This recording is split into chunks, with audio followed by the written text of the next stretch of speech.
Let's make గోలిచీనా మాంసం. ఇందులో దీనికి తగ్గినంత నూనె, అల్లం వెల్లుల్లి పేస్ట్, ఇది పచ్చి వాసన పోయేదాకా గుణయించుకోవాలి. పసుపు, సన్నుప్పు, కారం పొడి, ఇది మొత్తం మంచిగా కలుపుకోవాలి. ఇప్పుడు కరివేపాకు, ముందుగా కడిగి పెట్టుకున్న మటన్, దీనిని స్లోలో మంచిగా కలుపుకోవాలి కిందికి మీదికి. ఈ మసాలా అనేది దీనికి మొత్తం మంచిగా పట్టుకోవాలి. ఇప్పుడు దీనికి తగ్గినన్ని కొన్ని మంచి నీళ్ళు. ఇప్పుడు మన మటన్ ఉడుకుతుంది కదా, ఇప్పుడు అక్కని పెట్టుకొని దమ్ పెట్టుకుందాం. ఇప్పుడు మన మటన్ ఉడికింది, దీనిని బంద్ చేసుకుందాం. ఇప్పుడు మన మటన్ బాయిల్ అయింది, చెక్ చేసుకుందాం. పల్లీలు ఫ్రై చేసుకుందాం. పల్లీలను ఫ్రై చేసుకొని పౌడర్ కొట్టుకోవాలి.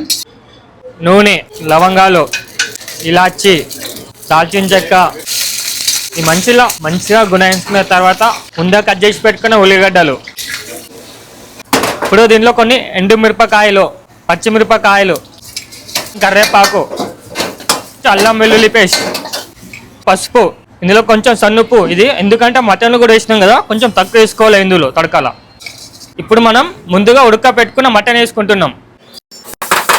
మనము మటన్లో ఉడకబెట్టుకున్న నీళ్ళు పోసుకుంటున్నాం. ఇప్పుడు గరం మసాలా పౌడర్, ధనియా పౌడర్, శనగపిండి, మనగా ఫ్రై చేసుకున్న పల్లీల పౌడర్, దీన్ని మొత్తం మనం కలుపుకోవాలి.